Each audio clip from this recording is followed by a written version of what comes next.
आज से कुछ महीना पहले दिल्ली सरकार यानी आम आदमी पार्टी ने मुहिम चलाई थी डोर स्टेप डिलीवरी की। जी हाँ, 1076 पर आप फ़ोन कीजिए, दिल्ली सरकार आपके घर पे आएगी। जो भी सेवाएं होती हैं, वोटर आईडी कार्ड की सेवा हो, पेंशन की सेवा हो, ऐसी बहुत सारी सेवाएं वो उन्होंने डोर स्टेप ही घर बैठे दिल्ली के लोगों को मिलेगी।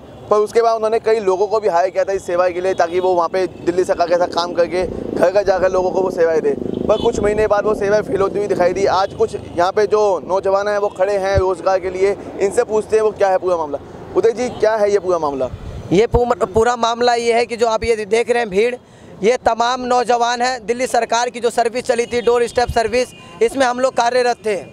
हमने अपना काम किया, समय अनुसार जो समय दिया जाता था हम उस समय से पहुंचते थे डोर स्टेप सर्विस के लिए। हमेशा ये सर्विस सितंबर 2018 से जो लागू की थी दिल्ली सरकार ने, उसके अंतर्गत हम लोग कार्यरत थे।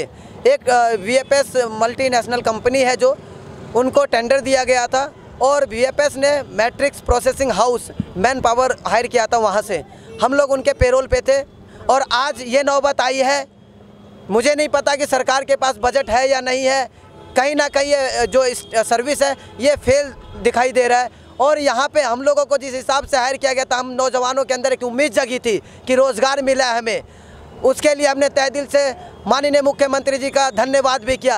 लेकिन आज वही मुख्यमंत्री, वही दिल्ली सरकार इस तमाम नौजवानों को बेरोज़गार कर दिया है और हमें बिना नोटिस के, बिना किसी रीज़न के, और हमारी जो CSC लॉगिन है वो ब्लॉक कर दिया गया है। जब हम फ़ोन करते हैं तो फ़ोन नहीं उठाया जाता है, इनके मंत्री के पास जाते तो कोई जवाब नहीं मिलता। हम में से कई नौजवान सचिवालय गए हैं और रिसीविंग है दिल्ली सरकार की, जिसमें ये लिखा हुआ है, हमने अपनी मांगे रखी है कि हमें रोज़गार दो, या अगर आपको लगता है कि हम काम गलत करते हैं तो आप हमें रीज़न बताओ, नोटिस दो और हमें रोज़गार से हटाओ। लेकिन कुछ तो बताओ, बिना बताए क्यों हटाया जा रहा है हमें? तो अभी आप किस प्रकार की मदद चाहते हैं आम आदमी पार्टी दिल्ली सरकार? हम दिल्ली सरकार से ये अपील करना चाहते हैं कि जिस तरीके से बिना बताए हमें रोजगार से हटा दिया गया, हमारे पास दिल्ली डोर स्टेप सर्विस के केस नहीं आ रहे, ठीक उसी तरीके से हमें रोजगार दिया जाए। कुछ लोग कह रहे हैं कि चुनाव के बाद आपकी फिर से हायरिंग होगी। मैं पूछना चाहता हूँ कि साहब, चुनाव तक हम कहाँ जाए? हमारे पीछे फैमिली है और हम यहाँ से कई सारे मैरिड हैं,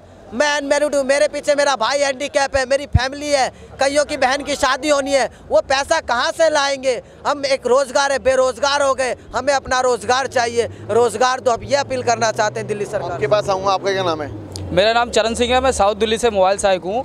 मैं माननीय मुख्यमंत्री जी से ये पूछना चाह रहा हूँ कि आपने जो मोबाइल सहायकों को, जो युवाओं को दिल्ली में 300 मोबाइल सहायकों की भर्ती की थी डोर स्टेप डिलीवरी के लिए, और आपने दिल्ली की सरकार को ये बोला था कि जो हमारा कर्मचारी है, जो हमारा ऑफिसर है, वो आपके घर आएगा और एट ए टाइम जो आपको टाइम सूटेबल होगा, आपको कहीं नहीं जाना है, आपका कोई टाइम वेस्ट नहीं होगा, सरकार आपको ऐसी सुविधा देगी जिससे आपको भीड़ में लगने की या लाइन में लगने की कोई भी ज़रूरत कहीं नहीं पड़ेगी। और हमारी सरकार की तरफ से एक कर्मचारी आपके घर आएगा और आपको जैसे ड्राइविंग लाइसेंस, राशन कार्ड और इनकम सर्टिफिकेट और जाति प्रमाण पत्र जैसी सर्विसें बहुत सारी इंक्लूडेड हैं उसमें, वो सर्विस आपने दी। बट आप हमें ये बताइए कि आपने 5 महीने बाद आपने बिना नोटिस दिए, और कल तक मेरी ड्यूटी थी, उसके बाद परसों मुझे पता लगा, एक दिन पहले ही, कल सुबह, परसों मेरी ड्यूटी थी, एक दिन पहले कल सुबह मुझे पता लगा कि आपको नौकरी से निकाल दिया गया है। मैं ऑफिस गया, मैं वहाँ रोया, गिड़गिड़ाया, अपनी फैमिली को लेके गया, किसी ने मेरी कोई बात नहीं सुनी। उन्होंने कह दिया कि नहीं आप मैट्रिक किसके पास गए थे आप? मैं गया था BFS ग्लोबल कंपनी में,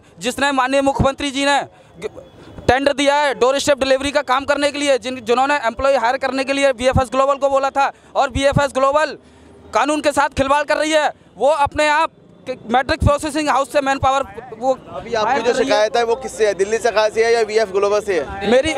मेरी सरकार अभी दिल्ली प्रोजेक्ट दिया है VFS ग्लोबल को। दिल्ली सरकार से हमारी यही शिकायत है कि हमें जो रोजगार दिया था तो अब इन्होंने बेरोजगार क्यों कर दिया गया है। आपने दिल्ली सरकार के किसी विधायक या मंत्री से बात करने की कोशिश की? बिल्कुल बात की, उनका कोई एक्शन नहीं हुआ अभी तक, इसीलिए हम रोड पे आए। हमने सोचा कि हमें 2 तारीख को हटाया गया था, हम उनके पास गए, उनसे बोला कि सर हमारी ये प्रॉब्लम है। उन्होंने कहा चलो ठीक है हम देखते हैं, चलो ठीक है हम देखते हैं, और हम लोगों को विदाउट नोटिस के सबको हटा दिया गया। बच्चे वो लोग हैं जो उनके चाचा, ताऊ, मामा, मौसी जो रेफरेंस से लगे, जो पैसा दे के लगे, वो लोग बचे हुए हैं। यानी आपका कहने का मतलब ये है कि जो उनके जो चहीते थे, उनके जो परिजन वगैरह थे, उनको उन्होंने भर्ती वगैरह रखा है, बाकी लोगों को निकाल दिया है। कोई सैलरी वगैरह कोई आपको दी है अभी तक रुकी हुई है? सर सैलरी आती है मगर इतनी लेट आती है, 2-2 महीने 3-3 महीने की लेट सैलरी आ रही है। अब बताओ हमारा घर कहाँ से चलेगा? हम घर के कमाने वाले अकेले, और हमने इनके चक्कर से बाइकें ली थी कि किस्त तो टाइम टू टाइम देंगे। हर महीने इनकी इनकी वजह से किस्त डिले हो जाती है और हमें एडवांस पे करना पड़ता था। अभी आप दिल्ली सरकार से क्या चाहते हैं, किस तरह की मांग रखते हैं? सर हम दिल्ली सरकार से ये चाहते हैं कि हमारा रोज़गार हमें वापस दे और हमारी जो ड्यूटी टाइमिंग है हमें 8 घंटे की ड्यूटी करवाएं। यहाँ पे 12-12 घंटे की ड्यूटी करा रहे हैं, 10-10 घंटे की नौकरी करा रहे हैं। एक लाइन में क्या कहना चाहेंगे दिल्ली सरकार के लिए? हम दिल्ली सरकार से कहना चाहेंगे कि सभी मोबाइल सहायक जो अभी वर्तमान मोबाइल सहायक है उनको वापसी कराई जाए और दिल्ली सरकार डायरेक्ट वीएफएस के थ्रू नहीं, वीएफएस से काम छीन करके वापस और डायरेक्ट अपने थ्रू डायरेक्ट काम करवाए। जिस प्रकार से फील्ड सर्वेयर से काम करवा रही है उस प्रकार से दिल्ली सरकार हमसे डायरेक्ट काम करवाए।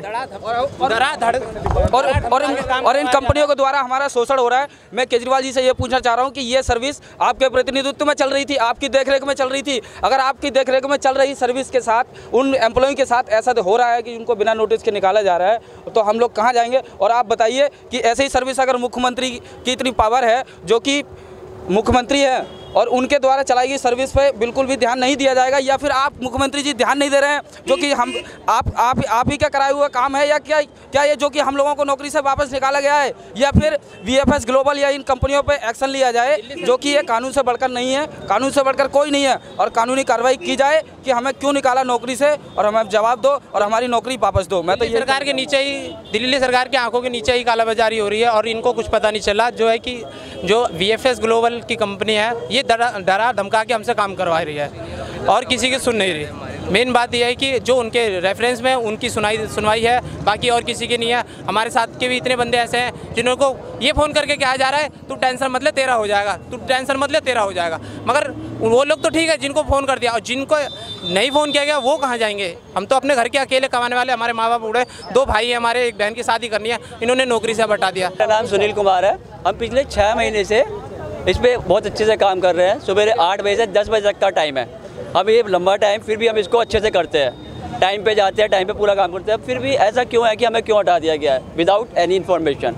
ठीक है, अभी मतलब 1-2 तारीख से हमको हटा दिया गया है, तो गलत चीज़ है ना, ऐसा क्यों हटा रहे हैं? हम तो बेरोजगार हो गए ना, हमारा पूरी फैमिली परिवार सारा इस पर जो टिका हुआ है, ऐसे कैसे चलेगा? सारे दिल्ली के इतने सारे लोग हैं, लड़के पढ़े लिखे सारे, क्यों अनएम्प्लॉयड कर दिया है केजरीवाल सरकार ने? कितने महीने से काम कर रहे थे आप? कम से कम 6 महीने हो गए। अक्टूबर मेरी ज्वाइनिंग 1 अक्टूबर की है और आज 6 महीने से ज़्यादा हो गए हैं। तो और हम सबको ही मतलब 300 जने थे, 300 और इसमें से 50-60 बचे हैं। मुझे पता है इनको भी ये किसी भी रीज़न से इनको हटा देंगे। जब हमको हटा दिया तो इनको क्या दिक्कत है? तो मतलब इनको थोड़ा रोक रखा है, मुझे आने वाले टाइम में ये भी हट जाएंगे, पर ये सोच रहे हैं कि मैं रहूँगा, ऐसा नहीं होगा। सर एक्चुअली मैं अपने वीएफएस ऑफिस में गया था अपने प्रोग्रेस रिपोर्ट के बारे में जानने के लिए, तो उन्होंने मेरे से कोई प्रोग्रेस रिपोर्ट दिखाई नहीं। उन्होंने बस मेरे को सीधा ये बोला कि तुम्हें एक ब्लैंक पेपर के ऊपर लिखना है और रिज़ाइन देकर आना है। बाकी उन्होंने मेरे से कोई जवाब नहीं पूछा, ना ही कोई सवाल जवाब कराया। उन्होंने बस सीधा उन्होंने बोल दिया कि आपको रिज़ाइन देना है। ना ही मेरे को कोई प्रोग्रेस रिपोर्ट बताई गई, ना ही मेरे कोई गलती बताई गई, ना ही मेरे को कोई इन्फॉर्मेशन दी गई। तो आप साइन करके आ गए हैं खाली पेपर पे? मैं उनको साइन करके आ गया। उन्होंने मेरे को डराया धमकाया था, उन्होंने मेरे को बिठाया और उन्होंने मेरे को कहा कि पुलिस थाने क्यों नहीं गए जब उन्होंने आपको डराया धमका रहे थे? सर उन्होंने मेरे को कोई रीज़न ही नहीं दिया। बाकी यहाँ पे 4-5 हमारे सुपरवाइजर उन्होंने कोई जवाब नहीं दिया। उन्होंने मेरे को बस ये बोला कि 2 महीने तुम्हें दोबारा वापस बुला लेंगे। सर मैं पुलिस स्टेशन नहीं गया था। दिल्ली सरकार के पास अभी तक आप गए हैं 2 दिन के अंदर? नहीं सर, लेटर देखिए किसी वहाँ के उनके मंत्री से मिले यार? लेटर सीएम ऑफिस में गए थे सर, वहाँ पे हमने लेटर सेंड करा, हमने उनको मेल भी सेंड करी है वहाँ पे।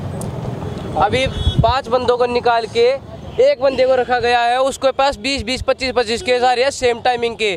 तो एक आदमी 5 आदमियों का काम कैसे करेगा? ये सॉल्यूशन नहीं देख रहे हैं, लेकिन सबको हटा दिया गया है। दिल्ली सरकार की ये स्कीम कहीं ना कहीं फेल आ रही है। और जिस तरीके से आप देखते हो जोमेटो और स्विगी वाले डिलीवरी करते हैं, फूड डिलीवरी करते हैं, ठीक ये ग्रेजुएट 12th पास सभी को फूड डिलीवरी के तरह 10-10 बजे रात तक हम लोग सर्विस करते हैं। फिर भी हमें कोई इतराज़ नहीं, हम लोग करने के लिए तैयार हैं। आप केस तो भेजो, आप रोज़गार तो दो। जिस तरीके से रोज़गार आइए कहते हैं कि आप सही से काम नहीं कर रहे हो, अरे सही से नहीं काम कर रहे, जो सही से नहीं कर रहा उसको नोटिस दो, रीज़न दो, वो हटने के लिए तैयार है। लेकिन जो सही से कर रहा है वो उसकी अपनी फैमिली पे, वो उसके ऊपर उसकी फैमिली डिपेंड है, आप उसको क्यों हटा रहे हो बिना किसी रीज़न के, बिना किसी नोटिस के? हमें इसका जवाब